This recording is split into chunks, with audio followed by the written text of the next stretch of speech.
Morax. Donc j'ai une attache pour nos voisins romains. On appelle ça l'escroquerie, c'est mon métier. Je suis en bonne compagnie avec ça. Non, mais... Je suis Comore, vendeur de drogue. Philippe Morax qui arrive dans votre grève. C'est ce...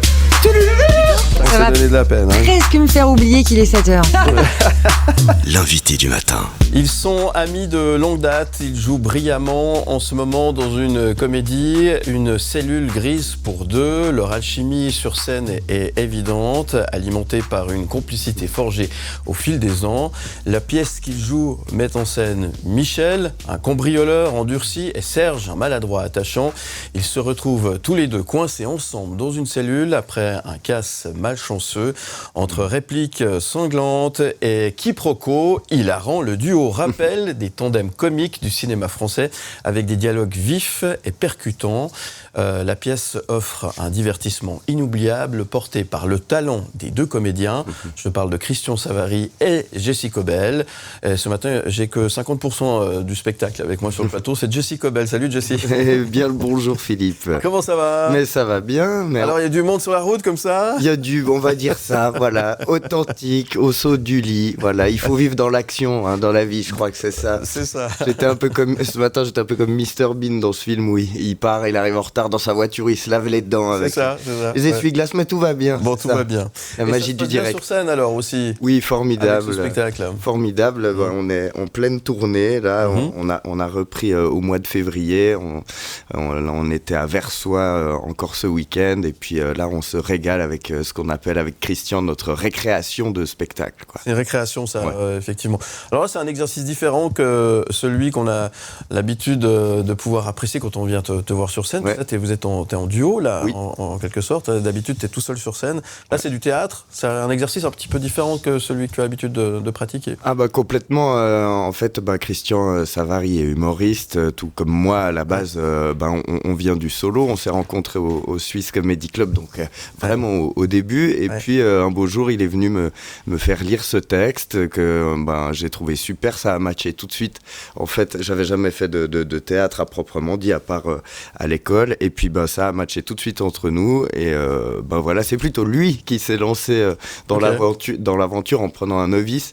Et en fait, il se trouve que sur scène, on retrouve l'esprit vraiment de deux humoristes sur scène. Donc c'est un peu plus que du théâtre. C'est vraiment une pièce à sketch. C'est vraiment deux humoristes qui se retrouvent dans une histoire avec nos deux univers qui s'emboîtent. Et voilà, ça fonctionne très bien comme ça. Alors le pitch, c'est quoi ?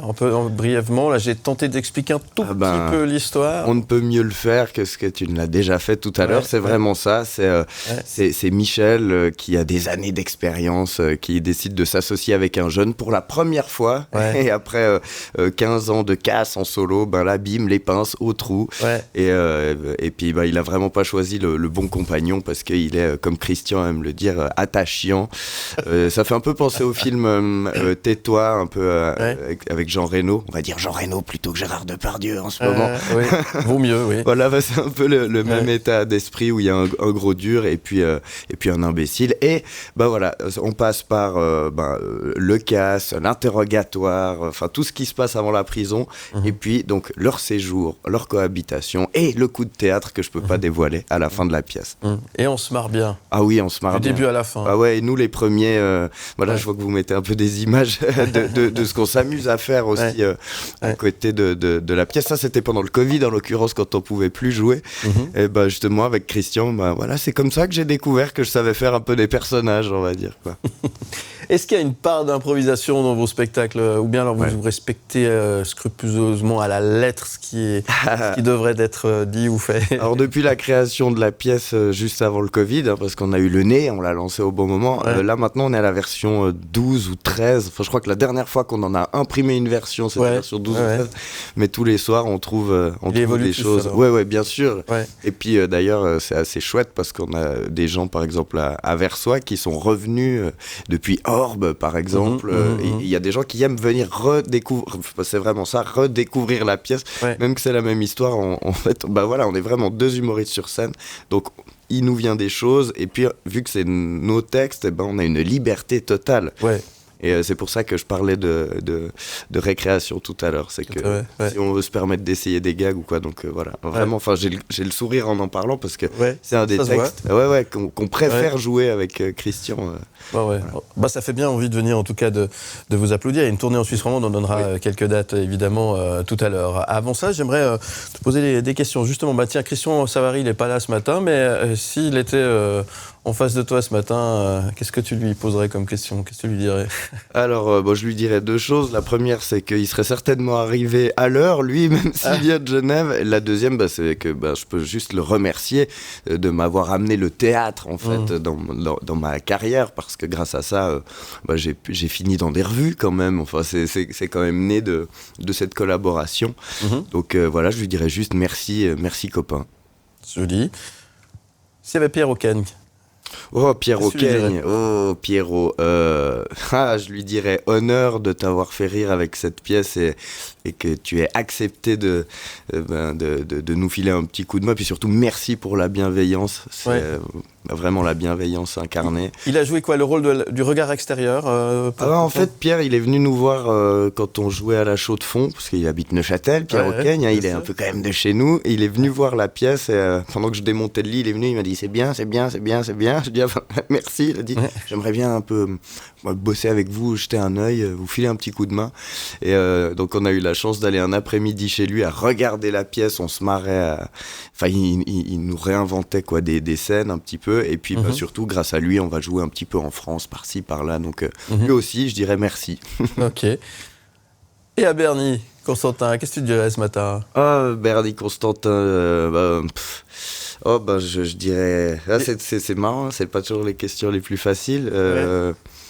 Qu'est-ce que je lui dirais? Merci aussi pour la transmission. Ouais, bien sûr, papa. Alors lui, comment il va, papa? Il va bien, papa. Il est fier, il est content, il est là, il est apaisé, tranquille, il a fini sa longue course de rock'n'roll, donc maintenant il profite de la vie, des bons moments, donc tout va bien. Bon, tu lui passeras le bonjour à papa. Et qu'est-ce que tu dirais à Jesse Cobel ce matin s'il était en face de toi? C'est quand tu étais venu il y a quelques mois en arrière. Oui, c'est vrai. Est-ce que j'avais précis, hein? C'est ça. Est-ce que j'avais déjà eu de la peine à me répondre à moi-même si on m'était déjà posé la question? Je sais pas si on m'avait déjà posé une auto-question. Non, je lui dirais continue, oublie pas que tu as quand même accompli une grande partie de tes rêves, donc continue, garde la niaque, parce que pour le moment je suis sur le bon chemin, c'est-à-dire le chemin du bonheur. Quand on aime ce qu'on fait dans la vie, tu sais ce que c'est, voilà, on est comblé. Ça va donner de la peine, presque me faire oublier qu'il est 7h. L'invité du matin. Jesse Cobel, mon invité ce matin, c'est des problèmes techniques ce matin. Des fois la semaine démarre un peu la magie du direct. Ouais, c'est vraiment magie du direct. Bon, vous êtes sur M Média, sur Canal+. Jesse Cobel est mon invité ce matin. On parle bien sûr de ce spectacle, avoir absolument une cellule grise pour deux. Ouais. Alors, tu le disais tout à l'heure, c'est vous qui avez écrit cette pièce. Alors, mais qu'est-ce qui vous a inspiré cette histoire, en fait, finalement? Complètement Christian, on va dire, parce que c'est lui qui est venu avec ce texte qui dormait dans un tiroir depuis quelques années. Et puis, il m'a approché pour faire la lecture de ça. Et en fait, il devait avoir l'autre rôle. Et puis, quand on a lu ça, on se disait, quand on nous voit à l'image, que c'était pas logique que moi, je lui mette des tartes, en fait. Donc, il a fallu inverser les rôles. Et du coup, adapter passablement le texte, puisqu'on n'a pas le même âge. Enfin, il y a des mots qui se disent pas de la même manière dans une bouche ou dans une autre, on va dire. Ouais. Et puis, on en a profité pour... lui, il avait écrit un huis clos, et à deux, on a écrit vraiment tout ce qu'il y a autour, c'est-à-dire tout ce qu'il y a avant qu'on soit en prison, le tribunal, le casse, etc. Et puis, comme je disais, on a nos âmes d'humoristes qui font que sur scène, tous les soirs, on en rajoute. Donc, c'est devenu un peu une coécriture, mais sur vraiment la base de Christian. mon binôme n'est pas là pour y répondre, malheureusement. Voilà, ça sera pour la prochaine fois. En tout cas, ça sera un vrai plaisir de vous avoir les deux sur scène. Ok, une tournée en Suisse romande qui est en train. Donc là, comment dire, ça donne un peu des ailes, tout ça, cette aventure. Oui, parce que en fait, contrairement, la tendance en ce moment, c'est les humoristes, c'est le one man show. Il y en a beaucoup et ça devient presque difficile parfois de remplir des salles, en fait, d'attirer le public qui se disent je le connais pas forcément. Tiens, vas-y, je vais payer 30 balles pour aller découvrir quelqu'un. Là, vraiment, il y a ce truc où les gens viennent voir la pièce, ils viennent pas nous voir Christian Savary ou Jessie Cobel, en fait. Et il y a des gens même qui viennent de loin, on leur demande mais qu'est-ce qui vous a fait venir ? Ils disent vraiment c'est l'affiche, quoi. Il y a ce truc-là. À deux, c'est mieux ? À deux, quand on sort de... Moi, pendant presque 15 ans, j'étais vraiment tout seul, je connaissais que ça. Et en fait, à la fois, c'est un appui d'être à deux, mais en plus, c'est du partage, c'est du plaisir. Donc, c'est moins de trac, moins de stress et plus de confiance, c'est du partage, j'aime bien aussi. C'est deux choses. L'expérience du théâtre, est-ce que ça donne envie de peut-être chercher quelque chose plus dans ce domaine-là ou l'expérience du one-man show, c'est quand même quelque chose que tu... Ah non, c'est quand même un peu différent, il y a quand même des... Ouais, bien sûr. Moi, je viens du one-man show, c'est vraiment... c'est un peu cette sensation unique sur scène quand on est en solo. Mais par contre...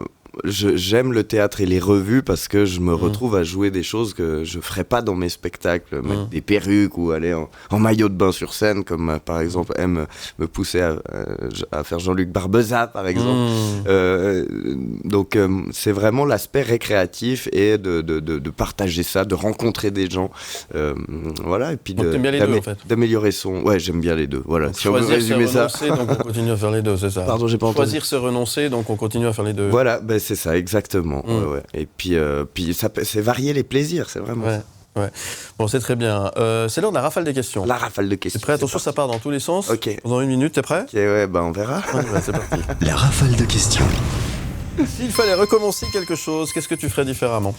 Mon réveil matin, j'arriverai à l'heure. As-tu des regrets ? Non, je crois pas. Comme ça, je crois pas. En tout cas, je vis pas avec des regrets. Éprouves-tu des remords ? Pareil, j'éprouve pas de remords. Je suis quelqu'un de très positif. Là, c'est bien. Ouais. Quelle blague plate tu peux pas t'empêcher de trouver drôle ? C'est un mec qui rentre dans un café et salut, c'est moi. En fait, c'était pas lui. Est-ce que tu préférerais être riche ou célèbre ? Alors, si à choisir, riche, je pense que c'est peut-être moins d'ennui que d'être célèbre. Je sais pas. Quel mot as-tu le plus de mal à prononcer ? Je vais galérer à le dire à l'antenne, donc je vais pas le dire. Qu'est-ce qui te plaît le plus dans notre beau pays ? Tout, j'aime tout de la Suisse. Les paysages, le lac Léman. C'est bon, mais pour un Valaison, c'est bien. Quelle résolution as-tu prise pour cette année 2024 ? Continuer, bosser, c'est ça cette année. Le travail, ouais. Comme le travail, c'est très bien. Et ça, c'est la chanson que tu as choisie, George Benson, Give Me the Night. Yeah. Explique-nous pourquoi. Parce que tous les gens qui me connaissent disent que je suis le plus vieux jeune de Suisse romande, parce que j'adore la funk, la soul. J'ai été faire un podcast récemment sur internet où le type me faisait découvrir des morceaux via l'intelligence artificielle. Je devais reconnaître les paroles. J'étais complètement largué parce que c'est tous les trucs actuels. Je suis perdu avec ça. Et George Benson, parce que on voit les images, les jolies voitures, le colpel à tarte. Enfin voilà, j'adore cette époque-là. Ça groove. Ça s'envoie. Voilà, on parlait de mon père avant. Souvent, je l'envie d'avoir vu naître la musique. Il est né en 1947, il avait arrivé Elvis Presley, il a vécu tout ça. Enfin voilà, c'est pour ça que j'ai choisi ce titre-là. C'est un bon choix, moi je trouve que c'est un excellent choix. Je te remercie en tous les cas de nous avoir fait partager ce petit moment sympathique avec toi. Qu'est-ce qu'on peut te souhaiter à toi et à Christian Savary pour la suite de cette tournée ? Que ça continue et que cette pièce vive le plus longtemps possible. On a déjà des dates là jusqu'au mois de mai 2025. J'ai vu ça, on compte vraiment la faire vivre, c'est notre bébé, donc on va le faire grandir ensemble. Bon, très bien. La prochaine fois tu viens avec Christian, on fait comme ça ? Ça serait avec grand plaisir. Très bien, alors je vous souhaite à tous les deux plein succès. Toutes les dates sont à retrouver sur le site mlemedia.ch, rubrique agenda. Cool. Merci Jessie Cobel. Merci beaucoup, à bientôt Philippe.